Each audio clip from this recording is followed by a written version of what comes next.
इंशाअल्लाह महराज मलिक जल्द अज जल्द हमारे बीच में वापस आ जाएंगे। और आदाब, आप देख रहे हैं जेके मीडिया न्यूज़ अपडेट और मैं यासिन मलिक। आज 29 जनवरी है और आज 29 जनवरी के दिन जो है एमएलए डोडा महराज मलिक साहब की कोर्ट में हेयरिंग होनी थी। उस सब पर हम बात करने के लिए आज हमारे साथ जो है आम आदमी पार्टी के स्पोक्स पर्सन फारूक डार साहब है। इनसे जानेंगे आज हम कि आज जो है महराज मलिक साहब की हेयरिंग थी सुप्रीम कोर्ट में, उस हवाले से क्या अपडेट है, अभी तक क्या अपडेट आ रही है उस हवाले से। जी फारूक साहब, सबसे पहले आपको शुक्रिया हमें वक्त देने के लिए। आज महराज मलिक साहब की अपडेट थी, क्या अपडेट है उस हवाले से? बहरहाल आपका भी बहुत बहुत शुक्रिया। अपडेट तो यही है कि मायूस ही हैं आज भी महराज मलिक के चाहने वाले। अदालतों पे हमें पूरा भरोसा है, लेकिन आज फिर से हमने एक बार ये देखा कि जो प्रोसीजर है, लीगल प्रोसीजर जो है, प्रोसेस जो है, प्रोसेस में थोड़ा सा आज जो है एक खलल सा हुआ, एक डिस्टर्बेंस सी हुई। हमने महराज मलिक का जो केस था, जो जब वो शुरू हुआ था, तो वो जज मोहम्मद यूसुफ वानी साहब हैं, उन्होंने ही उसको शुरू से सुना और 90% जो है हियरिंग हमारी जो लीगल टीम थी उन्होंने कंप्लीट किया था। अब जो सरकार की तरफ से जो वकला हजरात थे, उन्होंने भी 2 तारीखों पे अपना जो कुछ भी स्टेटमेंट रखना था, जो कुछ भी सरकार को डिफेंड करना था, तो वो किया था। आज की डेट जो माना जाता था कि 29 जनवरी को जो है ये फाइनल हियरिंग होगी। दोनों पक्ष जो है अपने अपने दलाइल जो है कंप्लीट करेंगे और उसके बाद जो है जज साहब केस को जो है वो फैसले के लिए महफूज कर लेंगे। आज तो हमारे ये उम्मीद भी थी और महराज मलिक के तमाम चाहने वालों के यही चाहत थी कि आज जो है केस को क्लोज कर दिया जाएगा, फिर जो है फैसले का दिन होगा। और हम उम्मीद करते कि यही कि महराज मलिक को और उसके चाहने वालों को इंसाफ मिलता। लेकिन आज जो सुबह सिलसिला शुरू हुआ उसमें यही देखा गया कि केस जो था वो लिस्ट के अंदर नहीं था, और उसका कारण जब बताया गया वो ये कहा गया कि जो जज साहब उस केस को सुन रहे थे उनको कश्मीर डिप्यूट कर दिया गया है, हाई कोर्ट कश्मीर में। और आज उनकी जगह जो दूसरे जज साहब बैठे थे उन्होंने यही कहा कि अगर मैंने इस केस को सुनना है तो ऑलरेडी इसके बारे में मुझे कोई इल्म नहीं है, अब जब मैं सुनूंगा तो मैं शुरू से सुनूंगा।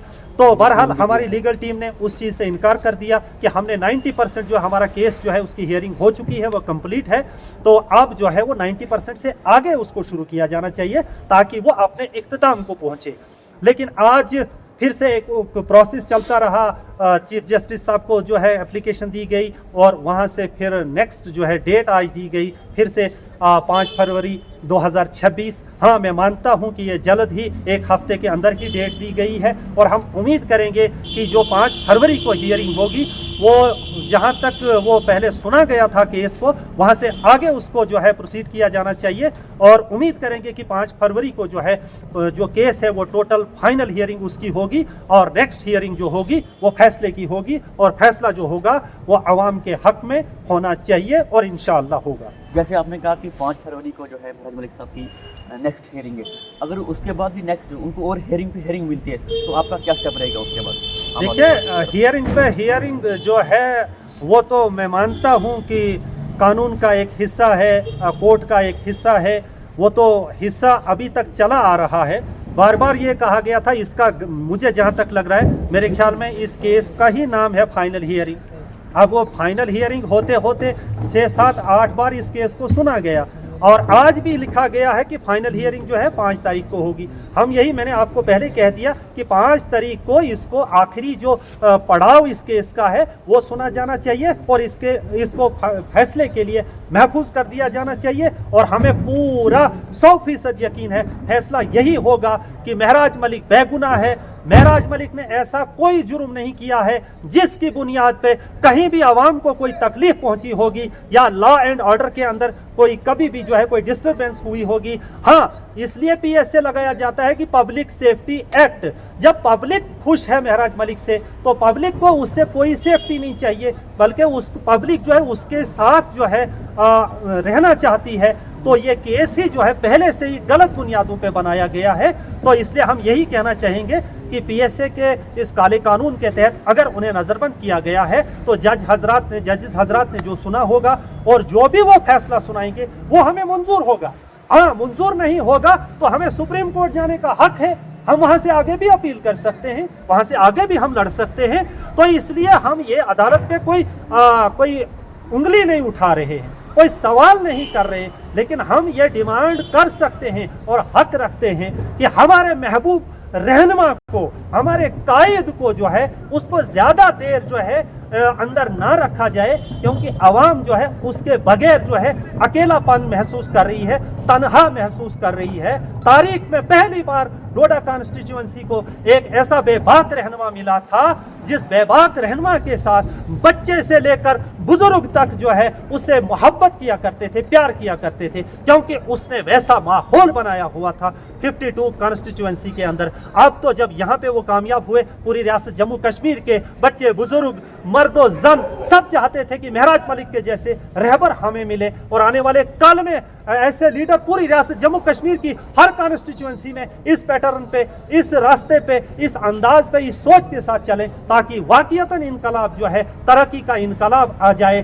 तालीम का इनकलाब आ जाए, डेवलपमेंट का इनकलाब आ जाए। तो हमें उम्मीद है कि आने वाली हियरिंग पर जो है महराज मलिक को इंसाफ मिलना चाहिए और हम यही डिमांड करेंगे कि महराज मलिक को जल्द अज जल्द रिहा किया जाए, ताकि आवाम के बीच में आकर यहाँ डेवलपमेंटल वर्क्स जो है वो रुक चुके हैं। यहाँ सब जो है अपनी अपनी जो है कर रहे हैं, लेकिन जनता के बारे में कोई नहीं सोच रहा है। कहीं रास्ते बंद कर दिए जाते हैं डैमेज के नाम पे, खतरे के नाम पे, रिस्क के नाम पे, और वही रास्ते जो हैं फिर हफ्ते के बाद वहीं से वही गाड़ियां गुजर जाती हैं। तो हम ये चाहेंगे कि आवाम को तकलीफ में ना पहुंचाया जाए। महराज मलिक ने जब डोडा जीएमसी के अंदर एक कोशिश की थी कि डॉक्टर्स को काम करना चाहिए, उस वक्त पूरे लोग, पूरी पॉलिटिकल पार्टीज, पूरे एडमिनिस्ट्रेशन उस वक्त डॉक्टरों के डिफेंड में खड़े हो गए, लेकिन फिर उसी भाजपा के एमएलए के साथ महराज मलिक पे तो हमला नहीं किया गया था, लेकिन कल देखने को मिला कि उधमपुर जीएमसी के अंदर वहां के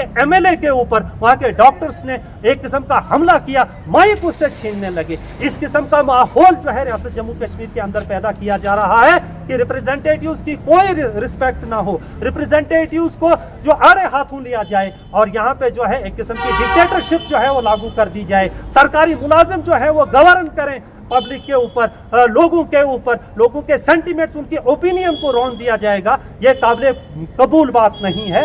इसलिए हमारी यही डिमांड रहेगी कि पूरी रियासत जम्मू कश्मीर के अंदर जितने भी रिप्रेजेंटेटिव्स हैं, पब्लिक के नुमाइंदे हैं, उनको पब्लिक ने मैंडेट दिया है, तो गवर्नमेंट को चाहिए, एडमिनिस्ट्रेशन को चाहिए कि उनको बराबर का रिगार्ड दिया जाना चाहिए। एक एमएलए की बेइज्जती उस पूरी कॉन्स्टिट्यूएंसी की आवाम की बेइज्जती है। हम ये बिल्कुल कतई बर्दाश्त नहीं करेंगे कि आवाम के सेंटिमेंट्स को, आवाम के चहीते लीडरों के साथ इस किस्म का व्यवहार किया जाए, यह काबिल कबूल नहीं होगा। आज जितने भी महराज मलिक के चाहने वाले इंतजार करे थे कि आज उनके लिए जो अच्छी खबर आएगी, उनके लिए क्या पैगाम देंगे? देखिए, मैं महराज मलिक के चाहने वालों को यही पैगाम देना चाहूँगा कि हिम्मत मर्दा मदद खुदा, आप लोगों को हिम्मत रखनी चाहिए और तुम्हें अगर आप बाहिम्मत रहोगे और ये इसी हिकमत के तहत चाहते हैं दूसरे पॉलिटिकल पार्टीज और एडमिनिस्ट्रेशन कि महराज मलिक की सोच को तोड़ा जाए, लेकिन आप चाहने वाले जब तक महराज मलिक के साथ हैं, महराज मलिक की सोच कभी नहीं टूटेगी और महराज मलिक की सोच जो है वो दिन दुगनी रात चुगनी तरक्की करेगी और ये पूरे रियासत जम्मू कश्मीर को अपने जाल के अंदर लेगी महराज मलिक की सोच। लेकिन महराज मलिक के आप जितने भी चाहने वाले, जितने भी सिपाही हैं जो आज से पहले उसके चाहने वाले नहीं थे, उनको भी चाहिए कि महराज मलिक की जैसी सोच डेवलप करें और आप हौसले बुलंद रखें। इंशाअल्लाह महराज मलिक जल्द अज जल्द हमारे बीच में वापस आ जाएंगे और आप लोग जो हैं, जो चाहते थे कि निज़ाम यहाँ का ठीक हो, यहाँ की एडमिनिस्ट्रेशन ठीक हो, यहाँ का सिस्टम ठीक हो, और इंशाअल्लाह महराज मलिक वापस आ जाएंगे, फिर से वही तहरीक शुरू हो जाएगी, सिस्टम को बदल दिया जाएगा, सिस्टम को जो है एज पर कॉन्स्टिट्यूशन एक्यूरेटली चलाया जाएगा, सिस्टम जो है आइन के तहत, कानून के तहत चलेगा, कानून सिस्टम के तहत नहीं चलेगा। इसलिए चलेगी तो चलेगी, कानून की चलेगी, कानून की मर्जी और आइन की मर्जी के मुताबिक सबको चलना होगा। आइन हमें यह इजाजत देता है कि हम जो हैं अपने मुल्क के प्रति वफादार रहें और अपने मुल्क को डेवलप करें और अपने मुल्क के अंदर जो भी गद्दार लोग पाए जाएंगे, जो भी सरकारी मशीनरी को या सरकारी इमलाक को नुकसान पहुंचाते होंगे, सरकारी खजानों को लूटते होंगे, उन लोगों के खिलाफ जो है हम लोगों को एक होना चाहिए, एक आवाज बुलंद करनी चाहिए और अपने मुल्क को तरक्की की राहों पर गामजन करना होगा। शुक्रिया। ये थे मेरे साथ आम आदमी पार्टी के स्पोक्स पर्सन फारूक डार साहब, जिन्होंने हमें पूरी डिटेल में बात दी बात सुनाई कि क्या अपडेट रही महराज मलिक की आज हेयरिंग के हवाले से। आप देखते रहिए जेके मीडिया न्यूज़ अपडेट।